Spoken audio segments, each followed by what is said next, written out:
Welcome बच्चों, आज आपका इस ऑनलाइन क्लासेस में स्वागत है। मैं आज आपको राजनीति विज्ञान अध्याय 2 द्विध्रुवीयता का सिद्धांत पढ़ाऊंगी। मुझे आशा है बच्चों कि आपने पहला पाठ शीत युद्ध के दौर को अच्छे से पढ़ा होगा और उसको अपनी नोटबुक में लिखा होगा। आज हम पढ़ेंगे द्विध्रुवीयता का सिद्धांत।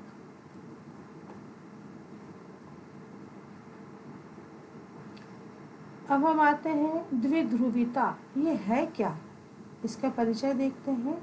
द्वितीय विश्व युद्ध जो 1939 से लेकर 1945 तक चला ने अपने परिणाम से सारे विश्व को विशाल जन और धन की हानि पहुंचाई और अंतर्राष्ट्रीय राजनीति को बहुत अधिक क्षति पहुंचाई थी। युद्ध के पूर्व सभी बड़े राष्ट्रों को अत्यधिक क्षति पहुंची थी, जिसके कारण पहले की तुलना में ये सभी शक्तिशाली राष्ट्र अपेक्षाकृत कमजोर हो गए। Britain, France, Germany, Italy, Spain, पुर्तगाल कुछ ऐसे ही राष्ट्र थे। इस स्थिति ने अमेरिका और सोवियत संघ को इस बात के लिए प्रेरित किया कि वे अपने प्रभाव क्षेत्र का विस्तार करें। ये दो राष्ट्र, पहला अमेरिका जो पूंजीवादी राष्ट्र था और दूसरा सोवियत संघ जो साम्यवादी राष्ट्र था, 1945 के बाद दो महाशक्तियों के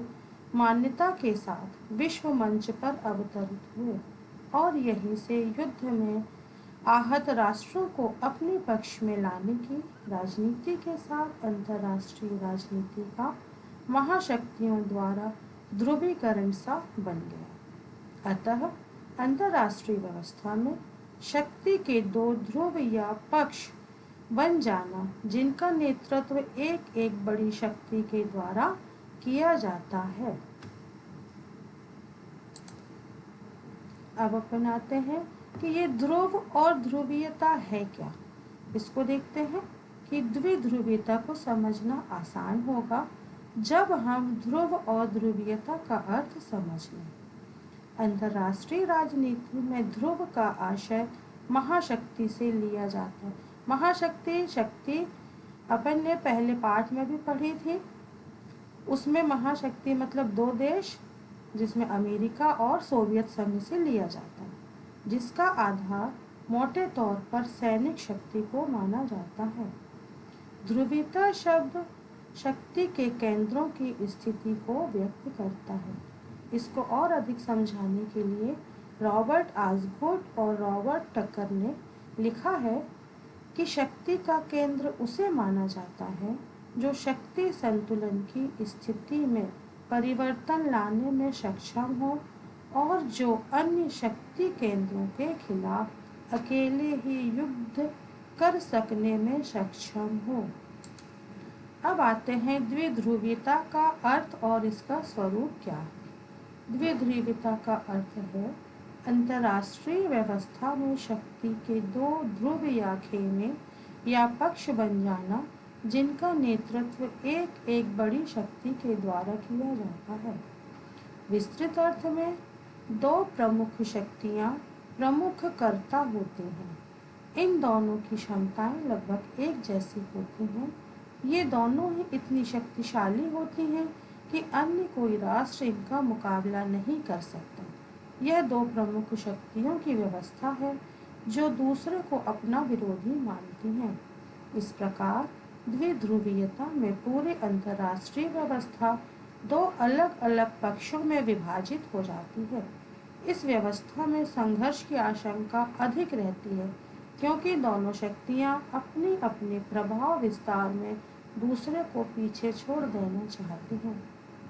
इस प्रकार किसी भी स्थिति में बड़ी उग्र प्रतिक्रिया की संभावना बनी रहती है। अतः विद्वान यह मानते हैं कि द्विध्रुवीय विरोध, संघर्ष और प्रतिद्वंद्विता की व्यवस्था होती है। द्विध्रुवीयता के कारण कि यह द्विध्रुवीयता क्यों हुआ। द्वितीय विश्व युद्ध के बाद द्विध्रुवीयता के उदय के निम्नलिखित कारण हैं। पहला, दो महाशक्तियों का उद्भव। द्वितीय विश्व युद्ध के बाद विश्व में द्विध्रुवीयता का उदय प्रत्यक्ष रूप से अंतर्राष्ट्रीय शक्ति संरचना में आए बदलाव तथा अंतर्राष्ट्रीय व्यवस्था में महाशक्तियों के उदय का परिणाम है। ये दोनों ही शक्तियाँ पूंजीवाद और साम्यवाद, दो भिन्न भिन्न विचारधाराओं का प्रतिनिधित्व करती हैं। दूसरा, बड़ी शक्तियों की घटती संख्या। द्वितीय विश्व युद्ध के बाद के समय बड़ी शक्तियों की संख्या में कमी आ गई। मित्र राष्ट्र भी विजयी तो हुए, परंतु उनको भी पर्याप्त शक्ति उठानी पड़ी।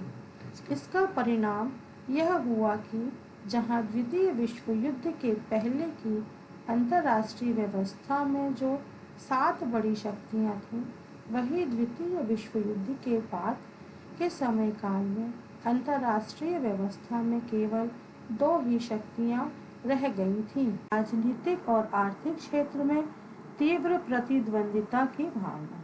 पूंजीवादी अमेरिका और साम्यवादी सोवियत संघ के मध्य प्रभाव क्षेत्र बढ़ाने की प्रतिस्पर्धा ने राजनीतिक और आर्थिक क्षेत्र में इनके मध्य तीव्र प्रतिस्पर्धा को जन्म दिया। द्वितीय विश्व युद्ध के बाद अमेरिका ने टू मैन सिद्धांत और मार्शल योजना के माध्यम से तथा सोवियत संघ ने पोमिकॉन के माध्यम से राष्ट्रों की आर्थिक सहायता की पेशकश की। चौथा कारण है परमाणु अस्त्र दौड़। सोवियत संघ की परमाणु क्षमता प्रकाश में आने के साथ ही परमाणु अस्त्र दौड़ की शुरुआत हो गई। इससे भी विश्व व्यवस्था के द्विध्रुवीय विभाजन की रूपरेखा तैयार हो गई। अमेरिका ने साम्यवाद के प्रसार को रोकने की दीर्घकालीन नीति का श्रीगणेश किया, जबकि इससे समानांतर सोवियत संघ ने साम्यवाद को अधिकाधिक प्रचार प्रसार करने के नीति की शुरुआत की। अब आता है द्विध्रुवीयता के परिणाम के इसके आखिर में क्या परिणाम निकले। तो पहला है विश्व 2 भागों में विभक्त हो गया, मतलब विश्व 2 भागों में बट गया।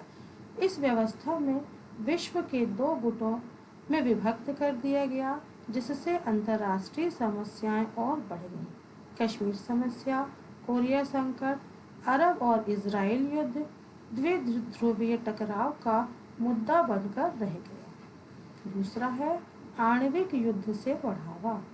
सन 1962 में क्यूबा संकट के समय आणविक युद्ध की संभावना काफी बढ़ गई थी। हथियारों की होड़, उनके आधुनिकीकरण तथा परमाणु अस्त्रों के जखीरों में अंतर राजनीति की पारस्परिक संरचना को परिवर्तित कर दिया। तीसरा, सैनिक संधियों एवं गठबंधनों का बाहुल्य। इस द्विध्रुवीय व्यवस्था ने सैनिक संधियों एवं गठबंधनों का जाल बिछा दिया। नाटो, सेंटो, सीटो के निर्माण ने विश्व में तनाव एवं टकराव की स्थिति पैदा कर दी। चौथा है गुट निरपेक्षता का जन्म। द्विध्रुवीय व्यवस्था के आपसी टकराव एवं कलह ने विश्व में गुट निरपेक्ष आंदोलन नामक तृतीय शक्ति को जन्म दिया। पांचवा, मानवीय कल्याण की उपेक्षा। द्विध्रुवीय विश्व व्यवस्था में अंतर्राष्ट्रीय सुरक्षा का मुद्दा ही केंद्र बना रहा। संपूर्ण विश्व में मानव कल्याण की बहुत उपेक्षा होती रही। परिणामतः विश्व में भुखमरी, बेरोजगारी, अशिक्षा, आर्थिक पिछड़ापन, राजनीतिक अस्थिरता का प्रश्न उपेक्षित रहा। छठवां है उपनिवेशवाद का जन्म। सैन्य गठबंधनों के कारण राष्ट्रों के आंतरिक मामलों में वैचारिक, आर्थिक एवं क्षेत्रीय हस्तक्षेप प्रारंभ हुआ, जिसे हम उपनिवेशवाद कहते हैं। तो बच्चों, ये अपना अध्याय 2 द्विध्रुवीयता समाप्त होता है। मैं आशा करती हूँ कि आप इसको अच्छे से पढ़कर अपनी कॉपी में